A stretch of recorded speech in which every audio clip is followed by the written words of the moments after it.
नवरात्रि का पर्व आने ही वाला है।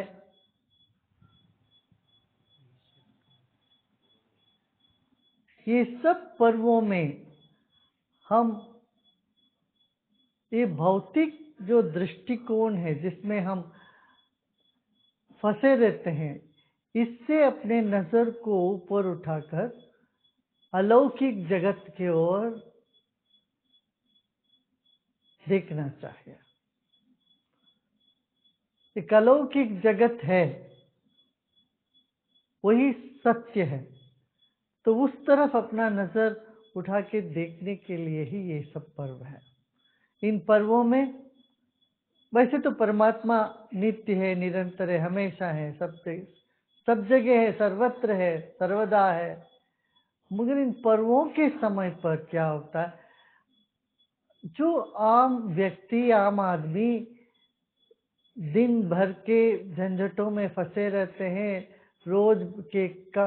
रोजमर्रे काम में व्यस्त रहते हैं, उनको ये एक संदेश है, चेतावनी है कि भाई चलो देखो, अब जड़ के मूल की तरफ नजर उठा के देखो।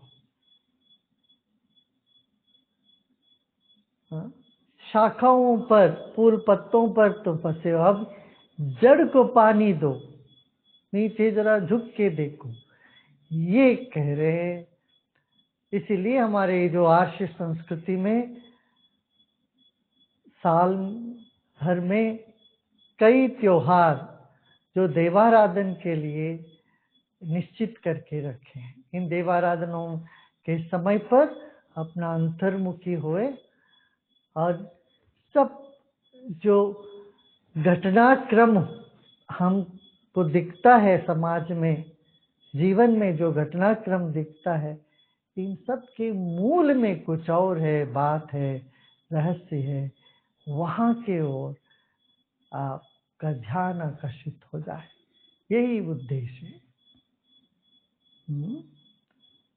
जैसे बच्चे खेलते रहते मैदान में, और जैसे सांझ डली तो घर की याद आ जाती है, बोलते अरे घर चलो भाई, और बस खूब खेल लिया, कपड़ों में धूल जम गया, आओ चलो हाथ पांव धो, नहा लो, फिर बैठो, अब माँ ने खाना बना के रखी है, और भोजन करो, विश्राम करो। ये एक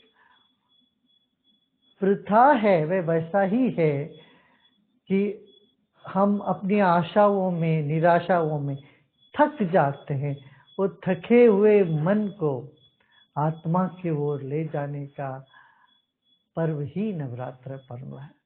रात्रि का अर्थ ही यही है, राति ददाति तापत्रयात् मुक्ति। हर व्यक्ति को तापत्रय से मुक्ति देने वाली जो समय है, उसी को रात्रि बोलते हैं। राहत दे दे, वही रात्रि है, सुकून दे। ऐसे आत्मा के साथ जब मन, आत्मा में जब मन विश्राम करता है, तब सच में सुकून मिलता है। तो ये ध्यान का, ज्ञान का, कीर्तन भजन का समय है, इस समय का सदुपयोग करें, ठीक है ना। भजन करो, दिल से गाओ, और मातृशक्ति हमारे भीतर बाहर सब जगह व्याप्त है। वो मातृशक्ति में निछावर करना, अपने आप को पूरा निछावर कर समर्पण करके ध्यान करें। समर्पण से ही समाधि लगी, संकल्प को समर्पण कर समाधि लगी। नहीं तो मन क्या है, कुछ ना कुछ शिकायत लेके दुखी हो जाता है मन। ये ऐसा होना चाहिए, वैसा होना चाहिए, दूसरा ऐसे होना चाहिए। अरे जो हो रहा है उसको देखो, जो नहीं हो रहा, नहीं होना चाहिए, ये सोच सोच के दुखी होने से वो होगा तो नहीं। जो तुम्हें करना है सो करो, हमको ये करना है वो करो। जो तुम्हारे करने की बाहर है, जो तुम्हारे हाथ के बाहर की बात हो जाती, उसको सोच सोच के वो वैसा होना चाहिए। जो हो रहा है उसको लेके तो दुखी हो जाओगे तो फायदा नहीं, कोई लाभ नहीं है उससे। ये नरक का द्वार खुल जाता है।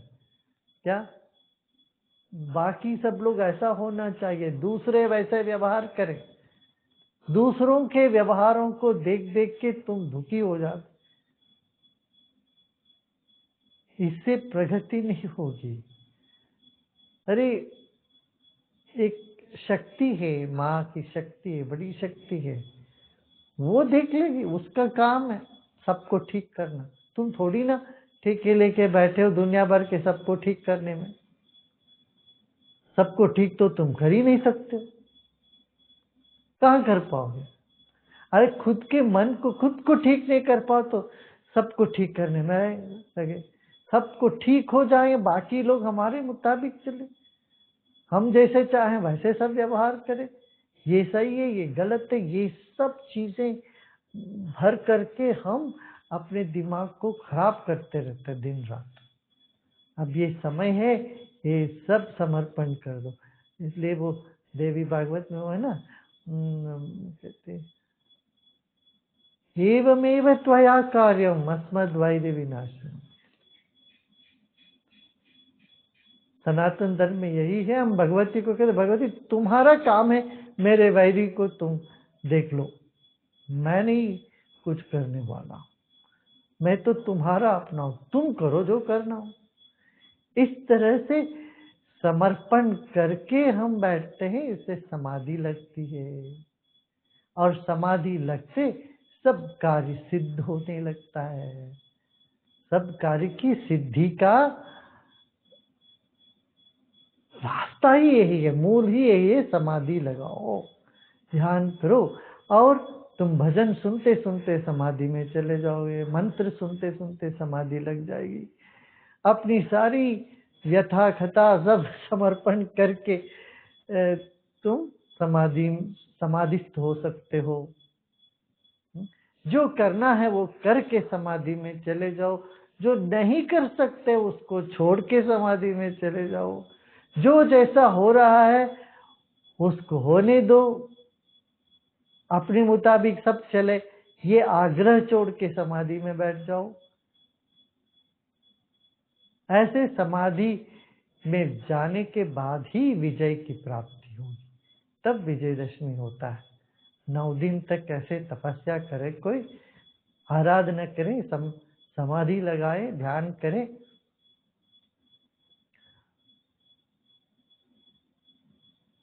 तब विजय की प्राप्ति होगी। ठीक है ना?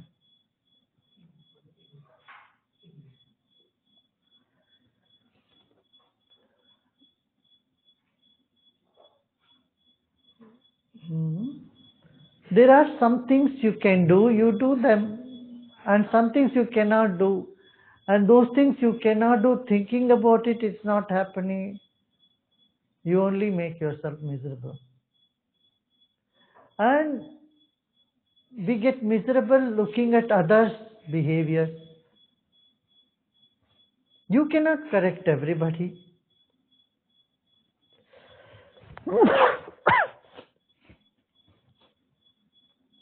You cannot correct everybody, everything in the planet.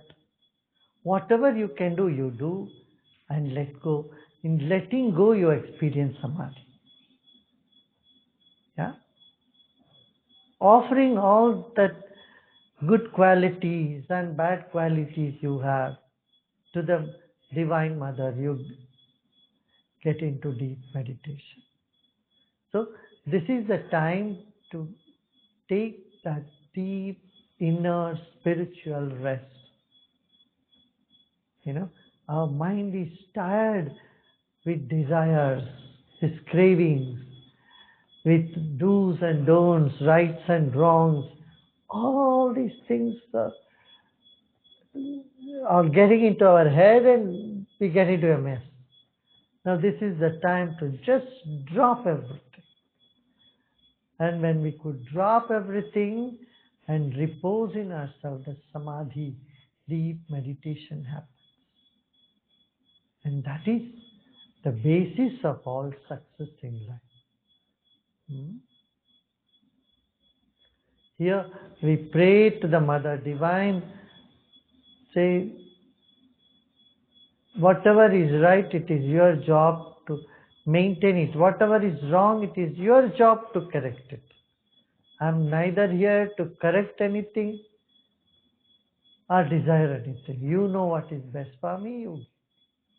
With this feeling, offering the past, the present, and the future at the feet of